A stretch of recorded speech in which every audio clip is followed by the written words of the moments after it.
Sebelum kita libatkan Mas Yo dan juga Ibu Yanti ingin bertanya, tadi dijawab dulu mungkin dari Bung Ari Yusuf, kenapa dari pihak kuasa hukum tidak menggunakan semaksimal mungkin ketika sudah ada jaksa tindak pidana muda di sana ikut, kemudian ada orang BPKP selama proses lelang itu terjadi? Ya sebetulnya begini, makanya kita ini memerlukan check and balances ya dalam setiap penegakan hukum. Ya, jadi bayangkan kalau seseorang punya kewenangan yang begitu besarnya, tapi tidak ada yang mengawasi. Ini menjadi persoalan kita, menjadi kesewenang-wenangan, itu persoalannya. Nah kita, mungkin kebetulan saya juga menangani perkara Tom Lembong sebelumnya ya. Saya pernah berdialog dengan Komisi Kejaksaan. Mereka bukannya memeriksa kejaksaan atau mengevaluasi kejaksaan, tapi mereka malah menjadi juru bicaranya kejaksaan. Ini yang mengenaskan memang kita. Malah, jadi mohon maaf, jadi fungsi pengawasannya tidak ada di sana. Jadi kalau kita, yang tadi disampaikan tadi, kita melaporkan mereka pada saat itu ya, pada saat masih Jampisusnya masih yang lama, ya kita akan melempar batu ke tembok, balik lagi mental tuh batu ke kita, kena jidat gitu. Nah tapi dengan sekarang kondisi saat ini momentum tepat sebetulnya, kalau memang misalnya kejaksaan yang saat ini, Jampisusnya yang berada saat ini memang mau mengevaluasi diri. Ya, pada kesempatan yang baik ini saya ingin menyampaikan bahwa sudah saatnya lah semua kasus-kasus yang ditangani pada zaman Jampisusnya Febri dievaluasi ulang. Semua kasus, tidak hanya kasus Nadiem, bisa kasusnya Tom Lembong, bisa kasusnya BRI Tanihub, bisa kasusnya Pertamina, bisa kasusnya IRA, semua dievaluasi ulang. Kenapa? Karena kita mengetahui bahwa banyak hal yang ganjil dalam proses sejak awalnya. Bu Yanti. Ya, kalau kita fokus pada banding ini, tentu tadi kan diawali bahwa dolusnya mana. Pertama, emang paling penting adalah mens reanya. Karena walaupun unsur lainnya terpenuhi, sepanjang mens reanya tidak ada, ya tidak bisa dipidana. Tidak ada. Untuk dia tidak dipidana. Bukan berarti peristiwanya tidak ada. Karena ini kan korupsinya bukan hanya sendiri. Banyak yang dijadikan terdakwa bahkan sudah dipidana juga. Kita fokus kepada Pak Nadiem ini. Nah tadi kalau bicara tentang apapun istilahnya ya, seperti beneficial owner or something gitu ya, atau tadi disampaikan bahwa dia pemegang saham minority atau sudah melepaskan sahamnya. Saya objektif aja ya, tentu JPU yang lalu itu pasti sudah mendalami. Bisa jadi ya memang secara formil sudah tidak ada, tetapi secara material mungkin masih ada, dan dalam pertimbangannya hakim menyatakan bahwa ada itu di PN yang pertama, PN ya itu ada. Nah ini yang harus dibantah oleh dan pengacara membantah itu, dan harus bisa dibaca oleh hakim banding bahwa bantahannya itu memang sesuai gitu. Itu yang paling penting ya, seperti itu. Karena tidak bisa juga mengatakan bahwa sudah tidak ada. Ini kaitannya dengan konflik of interest tadi kan disampaikan YLBHI tadi, bahwa konflik of interest itu kan dari awal kan kita juga melihatnya seperti itu, karena yang dilihat di masyarakat adalah bahwa ada rapat-rapat sebelumnya dan sebagainya, bahwa ada GoTo, ada kenapa jadi korup dan sebagainya, dan juga jangan kemudian dialihkan kepada bahwa sekarang bermanfaat atau tidak, bukan itu, tapi yang jelas bahwa ada perhitungan 1,5, dan kemudian untuk Pak Nadiem adalah harus mengembalikan 809 tadi kan gitu. Nah ini yang harus dibantahkan dengan menghadirkan ulang dari 14 saksi yang ingin dimintakan, tapi hanya dikabulkan 5 orang. 5 orang. Nah itu nanti yang akan kita lihat, bahkan dengan KUHAP yang baru kan ini tidak mengadili sendiri ya Pak ya. Jadi kan dengan KUHAP yang baru kan ini beda. Kalau mau bilang evaluasi, tapi kalau mengevaluasi yang lalu itu mungkin ya ada masalah, karena kita ada nibis in idem kan, itu jadi permasalahan. Hanya untuk evaluasi negara berkaitan dengan penegak hukumnya, karena kondisi sekarang ini ya memang kita agak gampang ya, karena Jampitsusnya sendiri ada masalah. Ya memang kita harus fair, harus buka semua, dan belum tentu semua juga nggak benar. Justru saya malah khawatir Jangan sampai dengan kasusnya FA itu kemudian Kejaksaan Agung tidak mau lagi membongkar yang korupsi-korupsi yang memang faktanya ada. Ini yang harus kita jaga. Kita tetap anti korupsi. Itu tolong Bapak berdua ini dulu panselnya saya ya, jadi jangan juga kita terus lemah. Wah nggak mau kita kalau nggak. Bukan begitu, karena yang namanya terlibat korupsi tidak harus juga menimbulkan kerugian negara. Hanya 2 pasal yang memang harus, tapi pasal yang lain itu tidak ada kerugian negara. Nah ini juga penting, jangan sampai nanti penyidik tindak pidana korupsi tidak mau menyidik karena tidak ada kerugian negara, tidak ada orang diuntungkan. Tidak seperti itu juga. Oke, Bung Sol sama Bung Yudi nanti komentar, tapi kita libatkan mahasiswa dari Swins dan juga Trisakti. Mungkin dari Trisakti dulu silakan. Selamat malam yang terhormat Bapak, Ibu, nama saya Rivaleli Lestari, mahasiswa Fakultas Hukum Universitas Trisakti.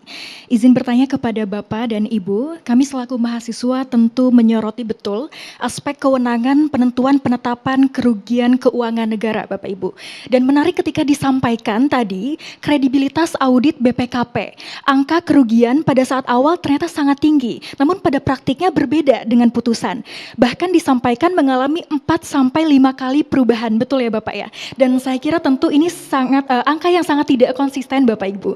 Kemudian saya akan mengajukan 2 beban pembuktian sebagai suatu pertanyaan yang utuh. Kemudian yang pertama, parameter apa sebetulnya yang digadaikan ketika dengan pengajuan banding ini akan menemukan titik terang dari berapa sebetulnya dan sebenar-benarnya angka kerugian keuangan negara yang ditimbulkan. Karena dalam hal ini bukan hanya tentang siapa yang bersalah, namun lebih luas tentang seberapa besar kerugian yang dirasakan, bagaimana pengembalian sebagai solusi penyelesaian dan kepastian hukum yang menjadi tonggak dari keadilan yang selama ini kita agungkan, begitu Bapak Ibu. Dan kemudian yang kedua yang menjadi penting adalah siapa sebetulnya yang berwenang menetapkan angka kerugian keuangan negara tersebut. Pada putusan Mahkamah Konstitusi nomor 28 tahun 2026 menegaskan bahwa kewenangan penetapan kerugian keuangan negara itu berada pada Badan Pemeriksa Keuangan. Dan dalam perkara ini apakah hasil audit oleh BPKP yang menjadi dasar penetapan kerugian keuangan negara ini tidak menjadi bertentangan dengan putusan MK nomor 28 tahun 2026 yang kita yakini bersifat final, mengikat dan berlaku erga omnes. Sekian dan terima kasih Bapak Ibu. Terima kasih banyak Kak, silakan Kak. Ya, izin bertanya Bapak-Bapak, Ibu-Ibu semua. Saya Rama, saya ingin bertanya kepada Pak Asmi selaku pengamat. Saya ingin bertanya, dari kasus ini kan kita melihat ya, Bapak Nadiem Makarim ini dari 5 hakim, 1 hakim itu dissenting pointing, dissenting opinion. Saya ingin bertanya, sebenarnya parameter objektif apa yang bisa digunakan oleh publik itu dapat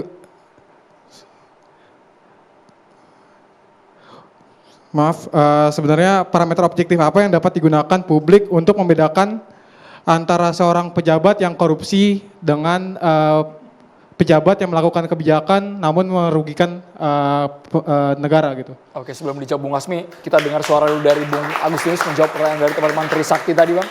Kalau saya mau melanjutkan yang tadi dulu ya, satu ya, soal BO, beneficial pemilik manfaat tadi. Jadi itulah kenapa Nadiem dikualifikasi sebagai BO berdasarkan Perpres itu awalnya kan berasal dari pengakuan Nadiem sendiri bahwa dia tidak menjual sahamnya dan masih ingin berbisnis di Gotoh. Saya tuh menilai sekali pengakuan Nadiem itu, melihat artinya posisinya bisa dibayangkan Nadiem berposisi sebagai pemegang saham. Sebagai pemegang saham dia berhak mendapatkan 2. 1 keuntungan yang namanya dividen, yang 2 keuntungan berupa capital gain, status sebagai pemegang saham. Jadi itu nyata, ada kepentingan ekonomis di situ. Nah, tadi kan kita bicara tentang konflik kepentingan. Pertanyaannya, apa pengertian dari konflik kepentingan? Konflik kepentingan itu kan bisa dibilang gini, perbedaan kepentingan ekonomis antara satu posisi dengan posisi yang lain dijabat oleh orang yang sama. Satu posisi Nadiem berposisi sebagai pemegang saham Gotoh yang berhak atas manfaat dari dividen dan capital gain. Sementara di sisi lain pada saat yang bersamaan, dia juga berposisi sebagai pejabat penyelenggara negara. Mendikbudristek itu. yang telah melakukan perbuatan menerbitkan Permendikbud tentang Chromebook itu yang mengunci spesifikasi, bukan di Permendikbudnya yang mengunci spesifikasi Chromebook, tapi di lampirannya. Artinya perbuatan, rangkaiannya itu udah ada. Posisi benturan kepentingannya ada, terus perbuatan menerbitkannya itu ada. Pertanyaannya sekarang adalah, itu Ini pertanyaan tambahan dari mahasiswa berarti ini. mahasiswa tadi bertanya tentang kerugian negara pasca putusan MK kan, itu nanti saya singgung sedikit. Ini saya mau melihat, ini kan kita sebetulnya ngomong namanya korupsi ini, kita sedang menilai Nadiem dalam posisinya bukan menilai personal dia, tapi posisi dia saat ini sebagai terdakwa korupsi yang dihukum berdasarkan pasal 3. Artinya kita bicara tentang pemenuhan unsur. Tadi bicara tentang mens rea macam-macam. Unsur pasal 3 itu kan ada satu yang namanya dengan tujuan menguntungkan diri sendiri atau orang lain atau korporasi.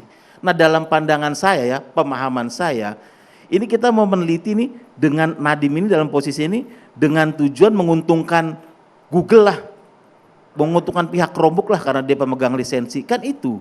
Jadi makanya dari tadi saya menghindari pembicaraan tentang kan nggak ada aliran duit ke Nadiem karena pasal itu nggak mensyaratkan harus ada aliran duit ke Nadiem langsung. Niat batin dengan tujuan menguntungkan itu, artinya dalam pemahaman saya tercermin di mana sih? Tercermin dari seseorang itu punya pengetahuan, dia tahu, terus dia berkehendak. Pengetahuan dan kehendaknya itulah yang terwujud dalam perbuatan. Oke, sekarang dijawab ya Bang ya pertanyaan mahasiswa tadi Bang. Tadi kerugian negara, kerugian penghitungan. Simple. 1,56 triliun dasarnya adalah laporan hasil audit BPKP. Tapi ingat, ini kan sering dibilang, memang beberapa hari ini saya lihat ada pendapat dari salah seorang mantan hakim MK di beberapa media yang bilang, ada putusan MK bahwa yang menetapkan kerugian negara hanya BPKP, maka kasus Nadiem ini tidak sah dan sebagainya gitu. Tapi kan itu hanya pendapat orang, artinya bukan sebuah konsekuensi hukumnya, enggak. Tapi lihat, bukan begitu juga artinya, karena hakim itu berhak loh, berwenang dia menilai kerugian negara berdasarkan apa yang terjadi di fakta-fakta persidangan. Ada di putusan MK, ada di sini, jadi penentuan kerugian negara ini ada audit BPKP dan hakim menilai sendiri. Menilai sendiri. Pertanyaannya, apa cara menilai hakim? Ini hakim sendiri yang sebut nih. Cara menilai kerugian negara oleh hakim simple, sederhana, secara aritmetika sederhana. Yaitu apa? Jumlah unit 1,5 juta sekian unit laptop dikalikan selisih harga kemahalan. Kira-kira seperti itu. Dari mana kita tahu kemahalan itu? Dari berbagai dokumen yang diverifikasi, penentuan harga wajar, validasi dari vendor dan sebagainya. Sudah dilakukan proses itu. Apakah benar atau tidak, ini perkara masih berjalan ya, saya tidak berhak untuk menilai. Bung Saud Situmorang, sekaligus menjawab pertanyaan mahasiswa tadi Bang. Iya, 5 jadi kali gini, kerugian di dalam audit nanti kalau mau belajar audit ya, itu ada satu filosofi yang disebut substance over form. Ada negara rugi, tapi sebenarnya barang itu kepake gitu. Nah, tanyain nih, Chromebook itu sekarang berkeliaran di mana tuh? Nah, hati-hati, makanya saya katakan memberantas korupsi, kalau teorinya nggak kuat, kamu nabrak ke sana kemari. Makanya kita minta presidennya harus wise, jangan joget-joget mulu gitu. Jadi dia harus punya pengetahuan yang kuat memberantas korupsi. Ngejar ke Antartika, nggak pakai kaos, pasti kedinginan gitu. Teorinya mesti dipakai. Bailing the cat, siapa yang berani sekarang berantas korupsi? Digertak takut semua kan? Nah, banyak teorinya tuh di situ. Kemarin saya bicara motong monyet, motong ayam di depan monyet gitu, nakut-nakuti. Jadi teori itu mesti dibawa. Salah satu kembali ke sini substance of form itu prinsip audit. Mereka kadang-kadang nggak berani mengatakan itu rugi, tapi sebenarnya itu kepake. Ayo, gimana tuh? Nah, itu makanya saya bilang secara keseluruhan membawa teori untuk memberantas korupsi itu menjadi penting. Apakah itu secara politiknya, hukumnya dan seterusnya. Siapa yang mengorkestrasi ini? Yang presidennya. Kenapa indeks persepsi korupsi itu 34? Karena di situ dinilai polisi, jaksa, hakim, tentara, guru, dosen, hakim MK, kita semua ini mahasiswa. Jadi maksud saya gini, kalau dia berpikir yang tidak sama, kita mendefinisikan kerugian aja kita masih ribut. Bahkan siapa yang ngitung aja masih ribut kan? Dulu orang bilang siapa aja bisa ngitung, yang penting audit internal, yang penting mempunyai kapabilitas auditor. Undang-undang baru kita itu harus BPK. Nah, jadi maksud saya gini. Pemeriksa Keuangan, bukan BPKP ya Bang. BPK. Badan Pemeriksa Keuangan. Stated di KUHP kita. Jadi maksud saya gini, itu sebabnya dulu waktu saya di sana itu kita paham bener crowded banget negeri ini. Banyak kebijakan menteri itu bukan dia yang memutuskan. Banyak kebijakan dirjen itu bukan dirjen yang memutuskan. Sehingga kemudian beberapa orang tuh, ya itu yang saya bilang Yudi tadi, ada ruginya, negaranya ada Pak. Ada kickbacknya nggak ada, capek. Saya katakan capek. Pasti akan ketemu aja konflik of interest di tempat lain, tapi masuk ke orang lain ini gitu. Ya itu sebabnya sekali lagi saya katakan definisi BO itu kan itu saya waktu itu kita berdebat tuh. Waktu itu saya pas di KPK tuh bagaimana kita harus presiden harus bikin lah memastikan ini perusahaan siapa punya semuanya. Sementara dunia luar sudah meminta kita di dalam UNCNC Piagam PBB anti korupsi, kita waktu itu belum ada. Tapi nggak sustain gitu loh. Habis BO ini apalagi undang-undang KPK-nya diganti, bablas lo semua. Kan gitu, jadi nggak sustain gitu loh. Hari ini juga kita debat-debat ini nanti kasus Nadiem berikutnya ada lagi nih, lihat aja. Bung Asmi sekaligus menjawab pertanyaan mahasiswa tadi soal parameter. Ya, kalau tadi parameter tentu ya pada waktu apa yang bisa menjadi catatan publik sewaktu orang itu ya bahasanya kan tidak amanah, dia menyalahgunakan kewenangannya, ada kerugian dan perbuatannya itu adalah perbuatan melawan hukum. Sewaktu itu terjadi ya maka berarti ya pejabat itu dapat dikategorikan telah melakukan perbuatan yang sejak awal ataupun secara formal dinyatakan larangan. Jadi indikator itu yang menjadi dia punya kewenangan, perbuatan yang dilakukan perbuatan melawan hukum, dan ada kerugian keuangan negara. Tapi kalau tadi dari teman tadi ada penghitungan, metode penghitungan yang salah atau kalkulasi yang salah berkali-kali juga menjadi tanda tanya dong. Kalau saya bilang tadi ada gejala apa ini gitu loh. Seharusnya bidikan-bidikan itu kan clear gitu loh. Kenapa dia berani mengawali sebelum dia memang dia tidak punya kemampuan keahlian menghitung itu, tapi angka sudah muncul. Kalau tadi itu kan ada prematur angka yang sudah dimaksudkan, padahal satu sisi walaupun tadi hakim bisa menghitung sendiri gitu loh. Tapi ini kan menjadi catatan juga. Jadi ini yang tadi dibilang apakah ada tren yang dilakukan oleh penegak hukum angkanya digedekan di awal supaya ini bergain. Ya kan lagi-lagi jangan kita gunakan jabatan penyalahgunaan dalam jabatan itu tapi untuk mukul orang. Tapi kuncinya keyakinan ada di hakim sepenuhnya. Kami kembali sesaat lagi pemirsa. Terima kasih kepada BHS yang terus mendukung program catatan demokrasi. Kita sudah sampai di penghujung acara. Jadi Nadiem terbukti bersalah atau bisa lepas Bapak Ibu? Bung Yudi? Bu Putusannya Yanti? kemungkinan dua ya, apakah menguatkan PN ataukah bebas. Kalau itu saya aja. Kita tunggu ya. Pesan buat hakimnya independen lah. Oke. Objektif, profesional, dan proporsional. Ya, saya pikir hakim itu kan digaji untuk memutuskan itu. Kita lihat aja. Dia tahu kok apa yang kita bicarakan hari ini, siapa yang benarnya harus dihukum. Makasih. Bicara benar. Bicara benar. Terima kasih Bapak Ibu, selamat malam. Insya Allah bebas.